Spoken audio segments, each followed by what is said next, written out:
Hello millionaires అందరికీ నమస్తే. Welcome to our channel. ఈరోజు మనం అదానీ గ్రూప్ గురించి మాట్లాడదాం. ఎందుకంటే అందరూ కూడా అదానీ షేర్స్ అనేవి ఒక్కసారిగా పెరిగేసరికి నేను కొంటా అని చెప్పేసి కొని ఎక్కువ చేసి పెట్టారు. కానీ ఇప్పుడు చూస్తే అది మొత్తం కూడా పడిపోయాయి. ఆ బాధితుల్లో నేను కూడా ఉన్నాననుకోండి. సో, ఇప్పుడు అదానీ పవర్ చూడండి. అదానీ పవర్‌కి సంబంధించి చాలా వరకు కూడా మనం కొన్న రేట్ ఏంది? ఇప్పుడు పడిపోతున్న రేట్ ఏంది? అనేది అందరూ ఇబ్బంది పడిపోతా ఉన్నారు. సో, ఎప్పుడెప్పుడు అమ్మాలా దీన్ని అని చెప్పేసేసి కూడా చూస్తా ఉంటారు. కానీ మీరు చేసిన మిస్టేక్ అదే. సో, అందరూ కొంటున్నారు కదా! అని చెప్పేసేసి మనం కొంటా ఉంటాం. అదే తప్పు. అందరూ అమ్మేటప్పుడు మనం అమ్ముతూ ఉంటాం. అది కూడా తప్పే. సో, అమ్మేటప్పుడు దాని వాల్యూ తగ్గిందనుకోండి, అప్పుడు మీరు కొనండి. అదే విధంగా అందరూ కొనేటప్పుడు కాసేపు స్తబ్దగా చూడండి. అసలు ఏం జరుగుతుంది మార్కెట్? ఒక 2 రోజులలో మహా అంటే మీకొచ్చే నష్టం ఏమీ లేదు. కానీ అది డౌన్ అయిన తర్వాత కొన్నారంటే ఇంకా లాభాల్లోకే ఎళ్తది.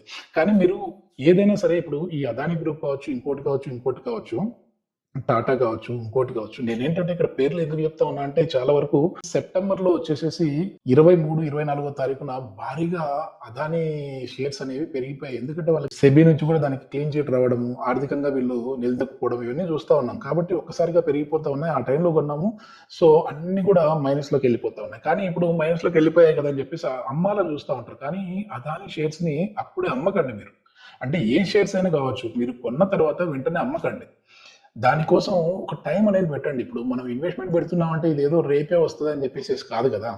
సో, దీనికి మినిమమ్ అంటే ఒక 5-6 నెలలు మనం వెయిట్ చేసామంటే మాత్రం ఎందుకంటే చిన్న కంపెనీలు కాదివి. ప్రభుత్వ మద్దతు, సపోర్ట్ కూడా ఉంటది. అదే విధంగా గవర్నమెంట్ ప్రాజెక్ట్‌లు కూడా వీళ్ళకొచ్చాయి కాబట్టి ఖచ్చితంగా మళ్ళీ ఇది పుంజుకుంటది. అంతవరకు వెయిట్ చేయండి. సో, అది వెయిట్ చేసిన తర్వాత కావాలంటే ఎంతొస్తుంది, ఏంటి అనేది చూసిన తర్వాత మీరు అప్పుడు అమ్మాలనుకుంటారో, నేను ఈ వీడియోలో మీరు గమనించాల్సింది ఒకటే. నేను ఈ షేర్ కొనండి, ఆ షేర్ కొనండి అనేసి ఎక్కడే గాని నేను చెప్పట్లేదు.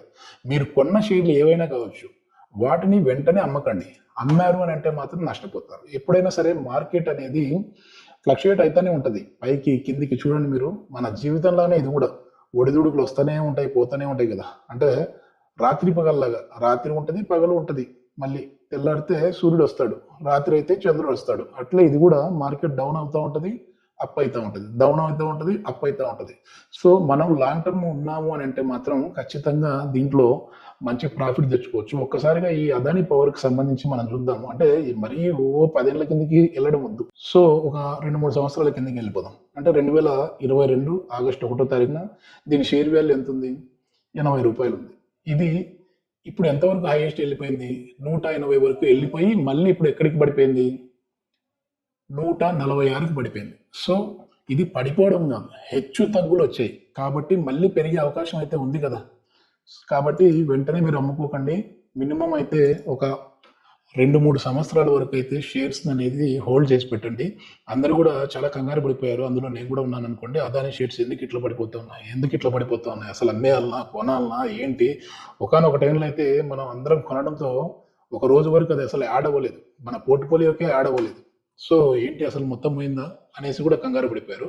చాలా వరకు గూడా మీరు పెట్టిన దానికి ఆదాయం రావాలి అనంటే లాంగ్ టర్మ్ అయితే పెట్టేసేసుకోండి. తర్వాత మనం టాటా మోటార్ గురించి మాట్లాడదాం. అదే విధంగా టాటా పవర్ గురించి గూడా నెక్స్ట్ మాట్లాడదాం. ఇక్కడ మీరందరూ గమనించాల్సింది నేను ఇది కొనండి, అది కొనండి అనేది చెప్పలేదు. మీరు ఒకవేళ ఏ షేర్స్ కొనున్నారో ఆ షేర్స్ అనేవి వెంటనే అమ్మకండి. అమ్మాల్సిన పరిస్థితి ఎప్పుడొస్తదనేది కూడా నేను చెప్తా ఉంటాను. సో, నా ఛానెల్‌ని అయితే ఫాలో అవ్వండి.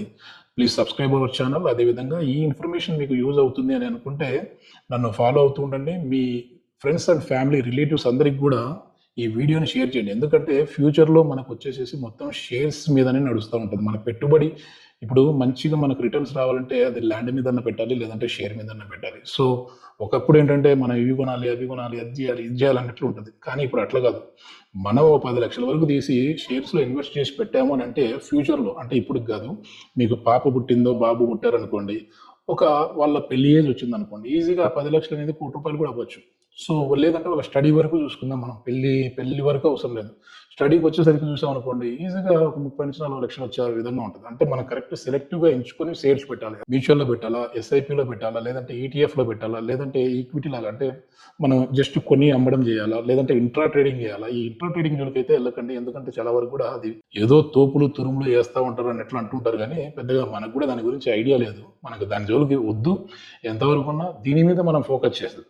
Thank you.